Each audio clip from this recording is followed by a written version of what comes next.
Types of Ritz. सबसे पहले आइए देखते हैं हेबियस कॉर्पस। हेबियस कॉर्पस एक लैटिन फ्रेज है जिसका मीनिंग होता है हैव द बॉडी, यानी बॉडी को लाओ, शरीर को लाओ। इसका हिस्ट्री देखते हैं। हेबियस कॉर्पस का रिट इंग्लिश ओरिजिन का है, यानी इसका ओरिजिन इंग्लैंड में हुआ था।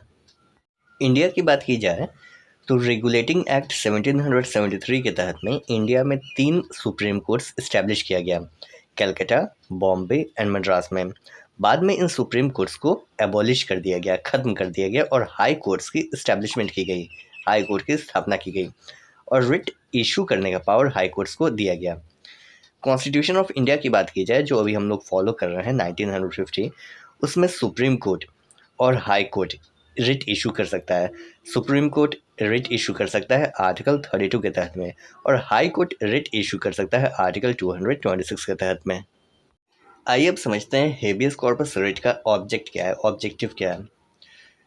इलीगल रिस्ट्रेंट के अगेंस्ट में, इलीगल रिस्ट्रेंट किसी को अनलॉफुली अरेस्ट कर लिया गया है या डिटेन कर लिया गया है, उसके अगेंस्ट में रिट ऑफ हेबियस कॉर्पस काफ़ी इफेक्टिव रेमेडी है।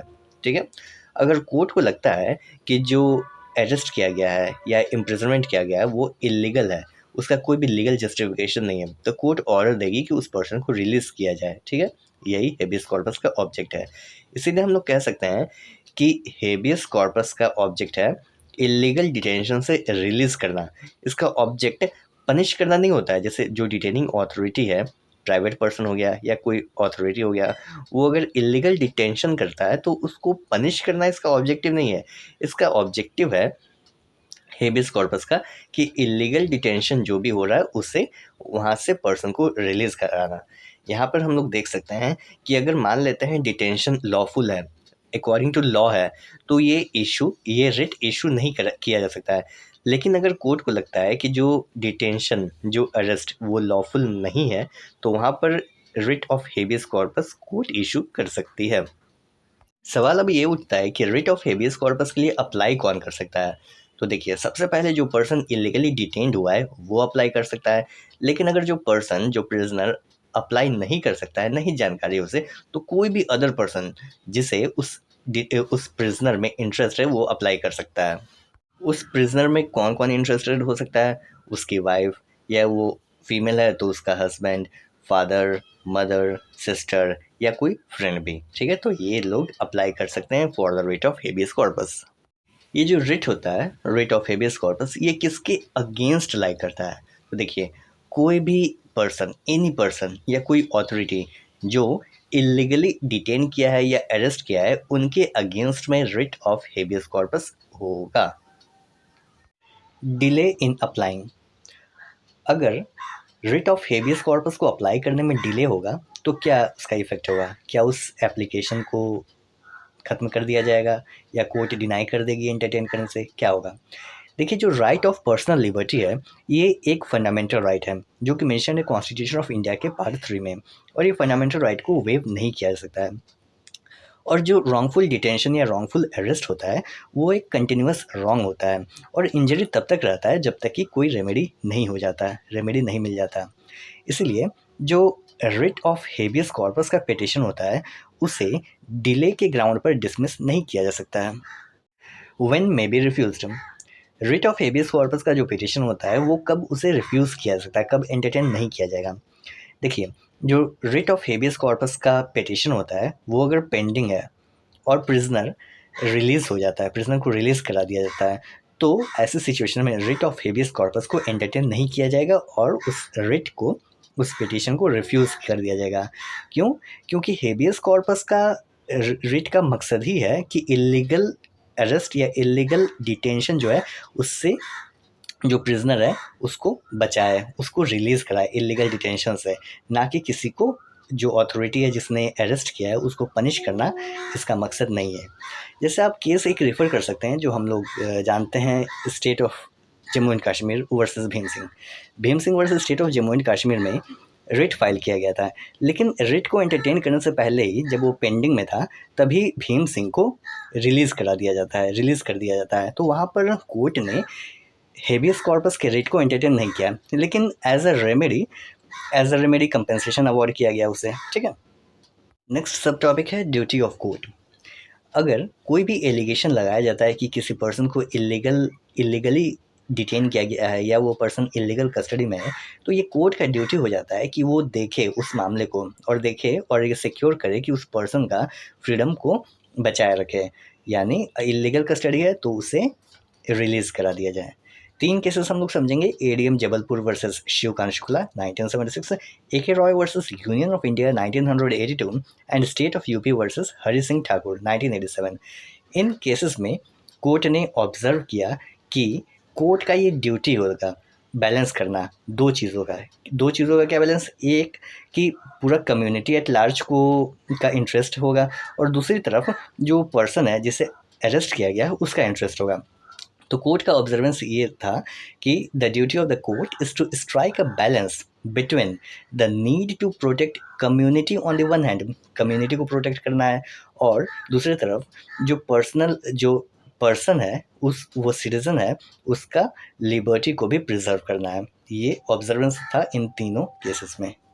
आइए अब समझते हैं कि हेबियस कॉर्पस और बाकी के जो 4 रिट्स हैं उनमें डिफरेंस क्या है। तो सबसे पहले हेबियस कॉर्पस एंड मैंडेमस का डिफरेंस देखेंगे। हेबियस कॉर्पस में court directs the detaining authority to release the prisoner. Habeas corpus में कोर्ट उस अथॉरिटी को जिसने डिटेन किया है वो ऑर्डर करता है कि प्रिजनर को रिलीज़ कर दिया जाए।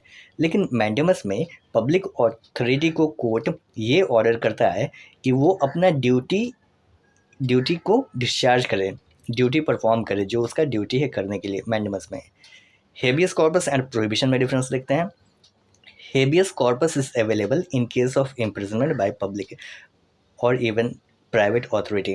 पब्लिक अथॉरिटी है या कोई प्राइवेट अथॉरिटी है, उसने किसी पर्सन को डिटेन कर दिया है और वो डिटेंशन इलीगल है, तो वहाँ पर हेबियस कॉर्पस आएगा, यानी पब्लिक और प्राइवेट अथॉरिटी के लिए। लेकिन प्रोहिबिशन केवल जुडिशियल या क्वासी जुडिशियल बॉडीज के लिए है।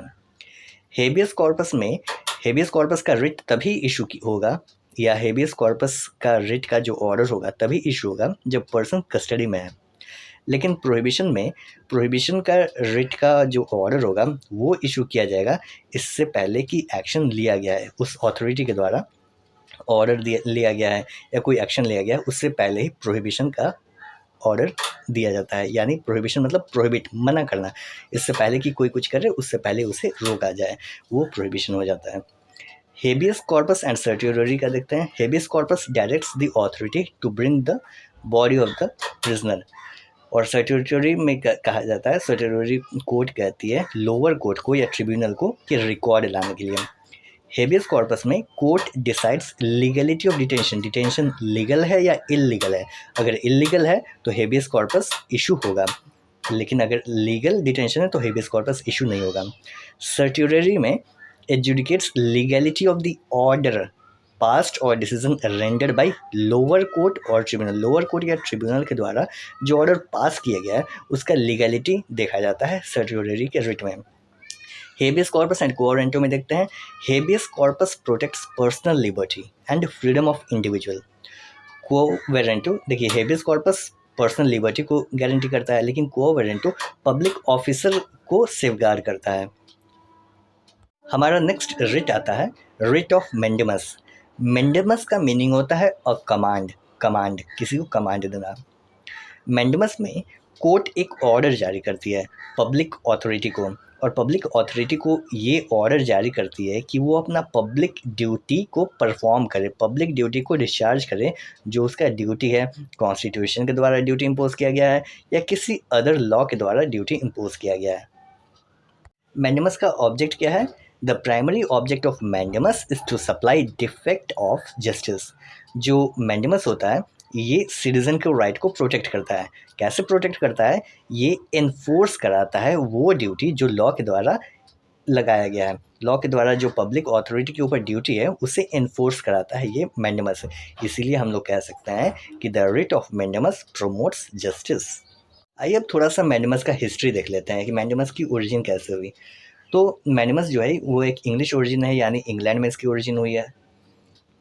और फर्स्ट केस मैंडेमस पे अगर कहा जाएगा तो वो 1573 में फर्स्ट केस आया था मैंडेमस का, जिसका नाम है Middleton case. I repeat, Middleton case 1573, जो कि इस केस में हुआ अ सिटीजन्स फ्रेंचाइज वाज रिस्टोर्ड। एक सिटीजन का कोई फ्रेंचाइज था, उसे रिस्टोर कराया गया। इंडिया की बात की जाए तो इंडिया में सबसे पहले 3 सुप्रीम कोर्ट्स की एस्टैब्लिशमेंट की गई, जो कि कलकत्ता, मद्रास एंड बॉम्बे, ठीक है, चार्टर के द्वारा इस्टेब्लिश किया गया। तो इंडिया की बात की जाए तो इंडिया में फर्स्ट केस मैंडेमस में आया 1775 में। 1775 में पहला केस आया, जिसका नाम था R versus Warren Hastings. R versus Warren Hastings 1775 में, जहाँ पर mandamus was sought among the supreme council of the governor general.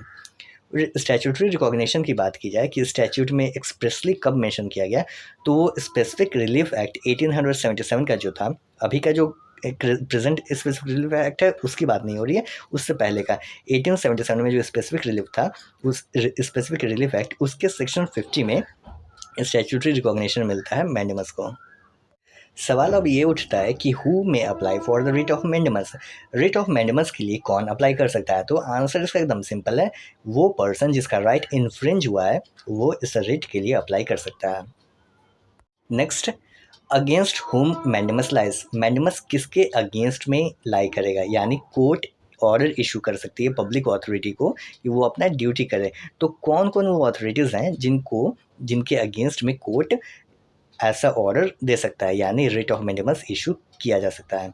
तो a writ of mandamus is available against, किसके अगेंस्ट में अवेलेबल है, parliament and state legislatures, courts and tribunals, government and its officers, local authorities like municipalities and panchayats, state owned और state controlled corporations, universities and other educational institutions, election authorities या कोई other authorities जो कि state के definition में आता हो। Article 12 में स्टेट डिफाइंड है, स्टेट में मेंशन है अदर ऑथोरिटीज़ के बारे में कि अदर ऑथोरिटीज़ भी स्टेट होंगे, तो वो अदर ऑथोरिटीज़ के अगेंस्ट में भी मैंडेमस लाइक करेगा, जो अदर ऑथोरिटी स्टेट के डेफिनेशन में आएगा। नेक्स्ट सब टॉपिक है अगेंस्ट हुम मैंडेमस डज नॉट लाई। क्या कोई ऐसा भी पब्लिक अथॉरिटी है जिसके अगेंस्ट रिट ऑफ मैंडेमस यानी कोर्ट का ऑर्डर कि वो अपना पब्लिक ड्यूटी डिस्चार्ज करे, ऐसा कोई है जिसे कोर्ट ये ऑर्डर नहीं दे सकती है, या सब कोई जनरल रूल पे है? तो अगेंस्ट हुम मैंडेमस डज नॉट लाई, तो कुछ लोगों के अगेंस्ट में मैंडेमस लाई नहीं करेगा, कुछ पोस्ट के अगेंस्ट में, जैसे प्रेसिडेंट या governor of A state, state के कोई गवर्नर हैं या इंडिया के प्रेसिडेंट हैं, तो उनके अगेंस्ट में रिट ऑफ मैंडेमस इशू नहीं हो सकता है। कॉन्स्टिट्यूशन ऑफ इंडिया का आर्टिकल 361 देखिएगा, तो आर्टिकल 361 कहता है कि जो प्रेसिडेंट होंगे या किसी स्टेट के गवर्नर होंगे, वो किसी भी कोर्ट में आंसरेबल नहीं होंगे, अपने ऑफिस में जो भी ड्यूटी उनका डिस्चार्ज किए हैं या नहीं किए हैं उसके प्रति वो किसी भी कोर्ट में आंसरेबल नहीं होंगे। Next, it will not lie against state legislatures to prevent them from considering enacting a law alleged to be violative of constitutional provisions. देखिए, मान लेते हैं किसी स्टेट का कोई स्टेट लेजिस्लेचर है, वो लॉ लाना चाह रहा है, लेकिन वो जो लॉ है ना, वो कॉन्स्टिट्यूशनल प्रोविज़न को किसी भी प्रकार से वो उसको इंटरफेयर कर रहा है, उसको कॉन्ट्राडिक्ट कर रहा है, यानी कॉन्स्टिट्यूशन के अगेंस्ट में है। तो ऐसे सिचुएशन में भी उस स्टेट लेजिस्लेचर के अगेंस्ट में मैंडेमस का रिट नहीं इशू किया जा सकता है।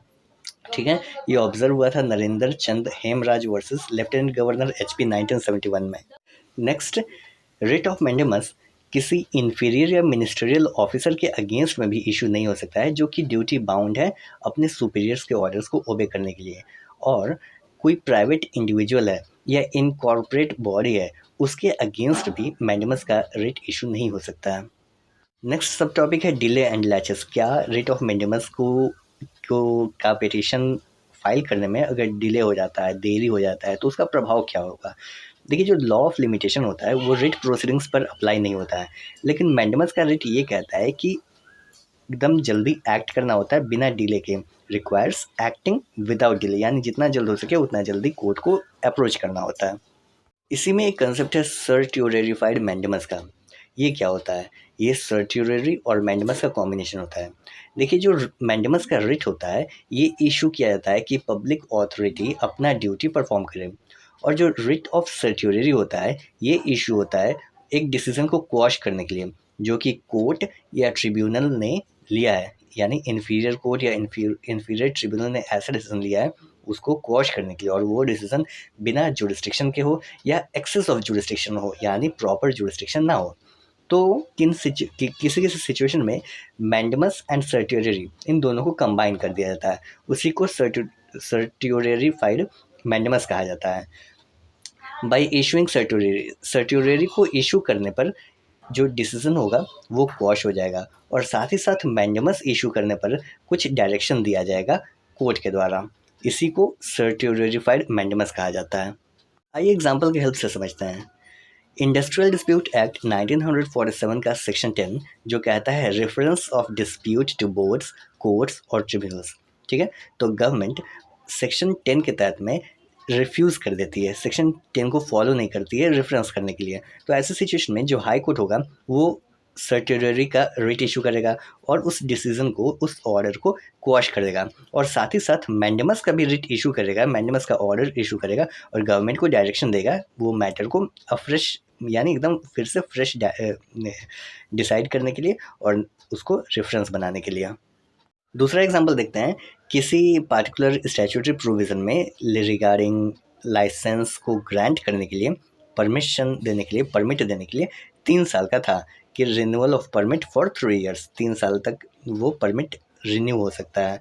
लेकिन गवर्नमेंट के द्वारा वहाँ पर केवल 1 साल के लिए ही रिन्यू किया गया, 1 साल का ही ग्रांट किया गया। तो ऐसे सिचुएशन में the court not only can quash that order, वो जो ऑर्डर था कोर्ट केवल क्वॉश नहीं करेगी, क्वॉश मतलब सर्ट्यूटरी, केवल सर्ट्यूटरी ही नहीं देगी बल्कि साथ ही साथ मैंडेमस का भी रिट इशू किया जा सकता है कि 3 साल का परमिट दिया जाए। ठीक है, ये था कंसेप्ट सर्ट्यूटरीफाइड मैंडेमस का। आइए अब समझते हैं कि मैंडेमस और दूसरे जो 4 रिट्स हैं उनमें डिफरेंस क्या होता है। तो पहला है mandamus can be issued against administrative authority. Mandamus का रिट जो होगा वो इशू होगा एडमिनिस्ट्रेटिव अथॉरिटी के अगेंस्ट में। लेकिन वहीं प्रोहिबिशन एंड सर्ट्यूटरी रिट की बात की जाए तो ये इशू होगा अगेंस्ट जुडिशियल या क्वासी जुडिशियल अथॉरिटीज़ के।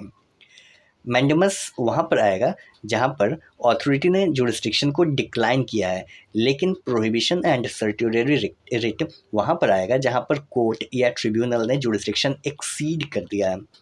मैंडेमस कहता है एक्टिविटी करने के लिए, वहीं प्रोहिबिशन कहता है कि एक्टिविटी नहीं करना है। Prohibition commands in activity, mandamus demands activity. Mandamus compel करता है, वहीं प्रोहिबिशन जो रहता है वो करेक्ट करता है। Mandamus is a command to a person to do something which is his legal duty. Mandamus command करता है किसी पर्सन को, किसी अथॉरिटी को कुछ काम करने के लिए जो उसका लीगल ड्यूटी है। वहीं जो quo warranto का रिट होता है ये इशू किया जाता है किसी पर्सन को बताने के लिए कि उसकी अथॉरिटी क्या है, उस पब्लिक ऑफिस को, उस पब्लिक ऑफिस पर रहने के लिए उसकी अथॉरिटी क्या है, बताओ व्हाट इज़ योर अथॉरिटी, ये quo warranto कहता है। Mandamus orders a public authority to discharge its duty.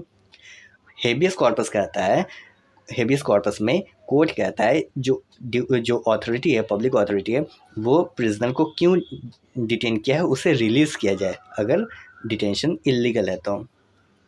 Next writ है रिट ऑफ प्रोहिबिशन। ये जो रिट है ये प्रिवेंटिव नेचर का है। प्रिवेंटिव नेचर का मतलब कि कुछ हो उससे पहले ही ये इशू हो जाए, यानी बचाव के लिए। ठीक है, प्रिवेंटिव नेचर का, जैसे प्रिवेंटिव डिटेंशन होता है। डिटेंशन क्यों इंसान करता है, मतलब अथॉरिटीज़ करती है, डिटेंशन किया जाता है क्योंकि अगला ने कोई ऑफेंस कमिट किया है, लेकिन ऑफेंस कमिट करने से पहले ही अंदेशा हो जाता है कि अगला ऑफेंस कमिट करेगा, तो उसको प्रिवेंटिव डिटेंशन कहा जाता है। यानी अभी ऑफेंस कमिट नहीं किया, उससे पहले ही डिटेन कर लिया गया, प्रिवेंटिव डिटेंशन। सिमिलरली ये प्रोहिबिशन भी प्रिवेंटिव नेचर का है, यानी अभी कुछ किया नहीं गया है, पहले ही ऑर्डर इशू हो गया है कि नहीं काम करना है ये वाला।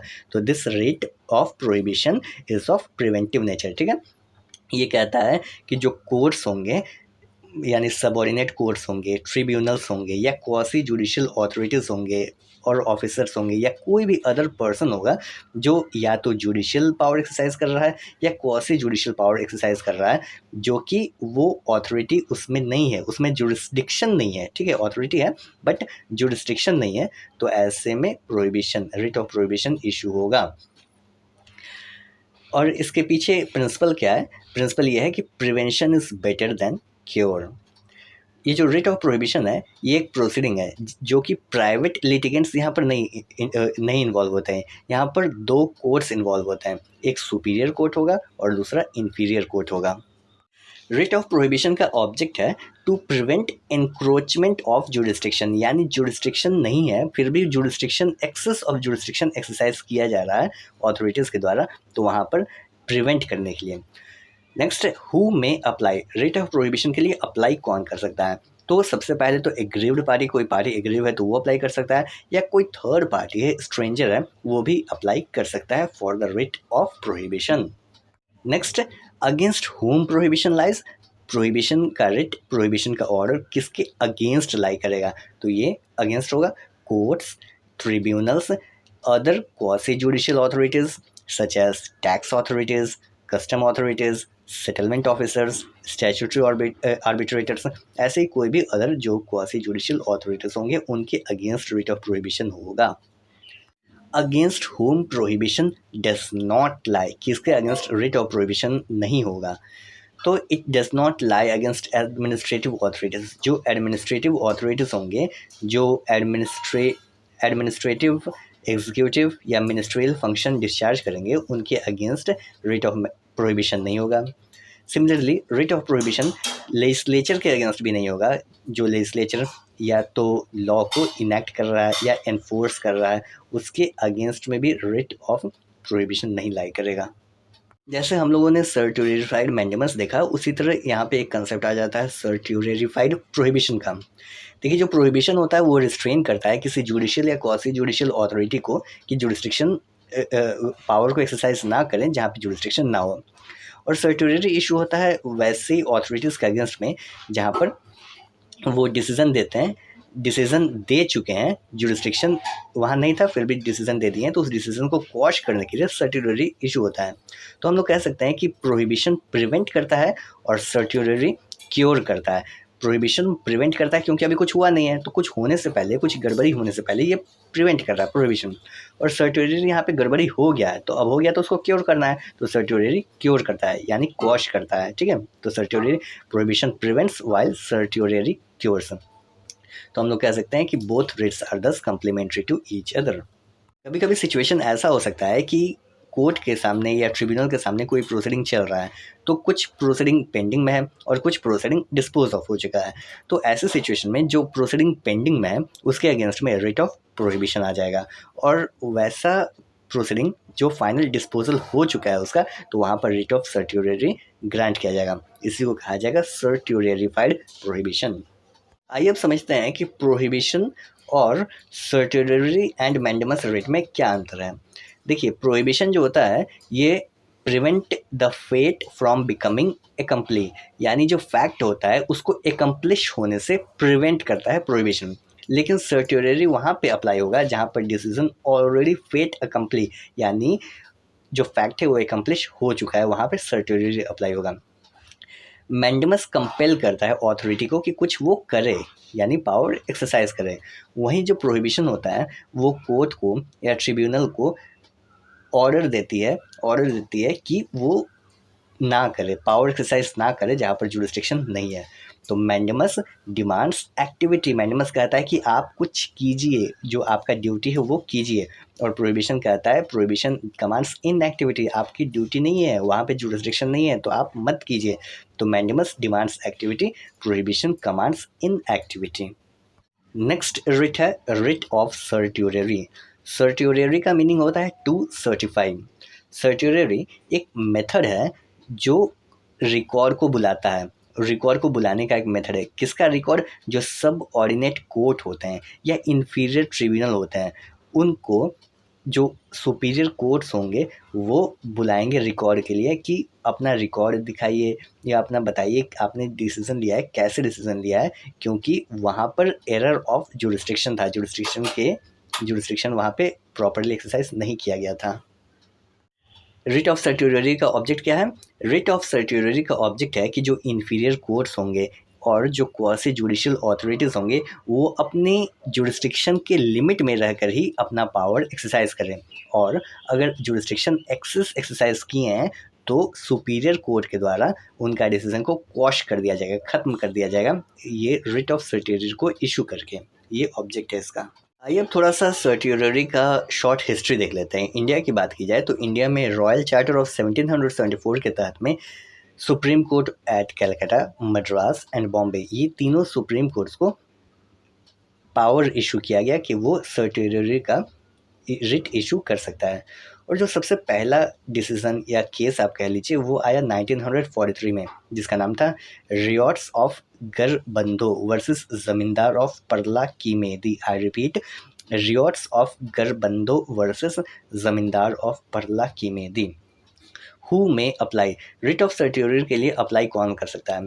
सबसे पहले वो पार्टी जिसका राइट इफेक्ट हुआ है वो पार्टी कर सकता है, यानी एग्रीव्ड पार्टी अप्लाई कर सकता है। और दूसरा, कोई भी थर्ड पर्सन कर सकता है अगर सवाल आता है पब्लिक एट लार्ज का। ठीक है, नेक्स्ट है अगेंस्ट होम सर्टियोररी लाइज, किसके अगेंस्ट में लाई करेगा? तो ये रिट ऑफ सर्टियोररी लाई करता है against subordinate courts, inferior tribunals, quasi judicial bodies and adjudicating authorities.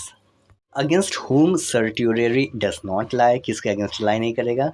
तो इंडिविजुअल के अगेंस्ट नहीं होगा, company, private authority and association, इनके अगेंस्ट रिट ऑफ सर्टियोररी इशू नहीं किया जा सकता है। आइए अब समझते हैं डिफरेंस, सर्टियोररी कैसे अंतर है habeas corpus, mandamus and prohibition से। जो रिट ऑफ हेबियस कॉर्पस होता है ये बॉडी को रीच करता है लेकिन कभी भी रिकॉर्ड पर नहीं जाता है, लेकिन वहीं रिट ऑफ सर्टियोररी की बात की जाए तो ये हमेशा रिकॉर्ड पर जाता है, बॉडी पर कभी नहीं जाता है। मैंडेमस वहाँ पर आता है जहाँ पर ट्रिब्यूनल जुरिस्डिक्शन को डिक्लाइन करता है, यानी जुरिस्डिक्शन है लेकिन पावर एक्सरसाइज नहीं करता है, तो वहाँ पर रिट ऑफ मैंडेमस इशू होता है। लेकिन रिट ऑफ सर्टियोररी वहाँ पे इशू होता है जहाँ पर अथॉरिटी ने पावर एक्सरसाइज किया है लेकिन जुरिस्डिक्शन नहीं है, यानी एक्सेस ऑफ जुरिस्डिक्शन उसने पावर एक्सरसाइज किया है। Mandamus compels to act, mandamus कहता है कि आपको पावर है, पावर को एक्सरसाइज कीजिए। वहीं सर्टियोररी करेक्ट करता है कि एक्सेस पावर एक्सरसाइज कर लिया है, तो वहाँ पे सर्टियोररी उसको करेक्ट करता है। Mandamus is available against judicial, quasi judicial and administrative authorities, इनके अगेंस्ट रिट ऑफ मैंडेमस होगा। लेकिन जो सर्टियोररी होगा वो केवल जुडिशियल और क्वासी जुडिशियल अथॉरिटीज़ के अगेंस्ट में होगा, एडमिनिस्ट्रेटिव अथॉरिटी के अगेंस्ट में सर्टियोररी नहीं होगा। लेकिन मैंडेमस एडमिनिस्ट्रेटिव अथॉरिटी के अगेंस्ट में भी इशू हो सकता है। रिट ऑफ प्रोहिबिशन जो होता है ये प्रिवेंटिव नेचर का है, यानी अभी कुछ गड़बड़ी हुआ नहीं है, पहले से ही इशू किया जा सकता है। लेकिन जो सर्टियोररी होगा वहाँ पे गड़बड़ी ऑलरेडी हो चुका है, उसको करेक्ट करने के लिए, रेमेडी देने के लिए रिट ऑफ सर्टियोररी इशू होगा। नेक्स्ट रिट है writ of quo warranto. Quo warranto का लिटरल मीनिंग होता है व्हाट इज योर अथॉरिटी, आपकी अथॉरिटी क्या है। रिट ऑफ क्वो वारंटो तब इशू होता है जब किसी पब्लिक ऑफिसर को कोई इलीगली उसे उसके ऊपर है, उसको ऑक्यूपाई किया हुआ है, यानी वो यूसर्पर, असर्पर। इस रिट को इशू करने पर जो पर्सन होगा, जो पब्लिक ऑफिस में वो होगा, जो पर्सन, उसे बुलाया जाएगा कोर्ट के द्वारा, और कोर्ट के द्वारा पूछा जाएगा कि वो किस अथॉरिटी से उस ऑफिस को होल्ड करता है। अब क्वो वारंटो की हिस्ट्री को देखते हैं। Writ of quo warranto English origin का है, यानी इंग्लैंड में इसका ओरिजिन हुआ था। और जो पहली केस की बात की जाए तो पहला केस 1198 में आया। ये आया against church, against incumbent church, यानी चर्च के पोजीशन को कोई होल्ड किया हुआ था, तो पूछा गया कि वो किस अथॉरिटी से उस चर्च के पोजीशन को होल्ड कर रहा है। रिट ऑफ क्वो वारंटो का जो फर्स्ट स्टैच्यूट था वो था स्टैच्यूट ऑफ ग्लाउसेस्टर। इंडिया की बात की जाए तो इंडिया में 3 सुप्रीम कोर्ट इस्टेब्लिश हुए थे चार्टर के थ्रू, तो वो 3 सुप्रीम कोर्ट पर स्पेसिफिकली पावर नहीं दिया गया था, रिट ऑफ क्वो वारंटो का पावर नहीं दिया गया था, बट फिर भी वो सुप्रीम कोर्ट्स पावर एक्सरसाइज करते थे। और फर्स्ट रिपोर्टेड केस है इंडिया का, वो है कॉर्कहिल केस। कॉर्कहिल रे 1895 का। नेक्स्ट, हु में अप्लाई, रिट ऑफ को वेरेंटो के लिए अप्लाई कौन कर सकता है? तो रिट ऑफ को वेरेंटो के लिए ज़रूरी नहीं है कि एग्रीव्ड पार्टी ही अप्लाई करेगा, कोई भी प्राइवेट पर्सन भी अप्लाई कर सकता है जो कि पर्सनली एग्रीव्ड नहीं है या पर्सनली इंटरेस्टेड नहीं है। क्यों? क्योंकि ये पब्लिक ऑफिस की बात हो रही है, पब्लिक ऑफिस इन जनरल बात हो रही है, वहाँ पे जस्टिस बहुत ज़रूरी है, इसलिए कोई भी प्राइवेट पार्टी भी अप्लाई कर सकता है। अगेंस्ट होम कोवेरेंटो लाइज, किसके against writ of quo warranto issue होगा? तो अगर writ of quo warranto lies against a person, ऐसे पर्सन के अगेंस्ट लाई होगा जो उस पब्लिक ऑफिस को ऑक्यूपाई किया हुआ है, और ऑक्यूपाई किया हुआ है या आप उसको कह सकते हैं कि वो पब्लिक ऑफिस को असर्व किया है, हड़पा हुआ है, इलीगली उस पब्लिक ऑफिस में वो है, तो उसके अगेंस्ट में रिट ऑफ कोवेरेंटो इशू होगा। ये हम समझते हैं कि कोवेरेंटो कैसे अलग है, कोवेरेंटो एंड अदर जो चारों रिट्स हैं उनमें क्या डिफरेंस है। देखिए, सबसे पहले रिट ऑफ हेबियस कॉर्पस जो है वो बॉडी को रीच करता है, यानी कहता है ब्रिंग द बॉडी। कोई इलीगली डिटेन है तो कहता है कि क्यों वो डिटेन है, उसका देखता है डिटेंशन का लीगलिटी, ठीक है। तो writ of habeas corpus reaches the body. लेकिन जो रिट ऑफ को वेरेंटो होता है वो रिच करता है ऑफिस को। रिट ऑफ मैंडेमस एक कमांड होता है एक पर्सन को, एक अथॉरिटी को, कि वो अपना ड्यूटी को निभाए, अपना पावर एक्सरसाइज करे जहाँ पे वो पावर एक्सरसाइज नहीं कर रहा है। वहीं कोवेरेंटो एक प्रोसीडिंग है जहाँ पर जो पर्सन ऑफिस को ऑक्यूपाई किया हुआ है, पब्लिक ऑफिस को ऑक्यूपाई किया गया है, उससे पूछा जाता है कि वो किस अथॉरिटी से उस पब्लिक ऑफिस को ऑक्यूपाई किया हुआ है। Writ of सर्टियरी lies against subordinate courts and inferior tribunals. Writ of सर्टियरी subordinate courts and inferior tribunals के अगेंस्ट इशू हो सकता है, लेकिन कोवेरेंटो डायरेक्ट किया जाता है पब्लिक ऑफिस को जो ऑक्यूपाई किया हुआ है या जो असर्व किया हुआ है इलीगली उस पब्लिक ऑफिस में, तो उसके अगेंस्ट में कोवेरेंटो का रिट इशू हो सकता है। A writ of prohibition seeks to prevent, writ of prohibition prevent करता है कोर्ट को या ट्रिब्यूनल को एक्सरसाइज करने से उस जुरिस्डिक्शन पे जहाँ पे उसका जुरिस्डिक्शन नहीं है, प्रिवेंट करता है। Writ of quo warranto seeks to prevent an occupier usurper of an office. Writ of quo warranto prevent करता है किसी भी पब्लिक ऑफिस को जो ऑक्यूपाई किया हुआ है, जो पब्लिक नेचर का है, ठीक है, ऑक्यूपाई किया हुआ है या असर्व किया हुआ है, तो वो इलीगली उससे ऑक्यूपाई किया हुआ है, तो वहाँ पर रिट ऑफ कोवेरेंटो इशू होता है। तो ये था हमारा 5 प्रकार का रिट। आई होप आप कंसेप्ट समझ गए होंगे। मिलते हैं नेक्स्ट वीडियो में। Thanks for watching. जय हिंद।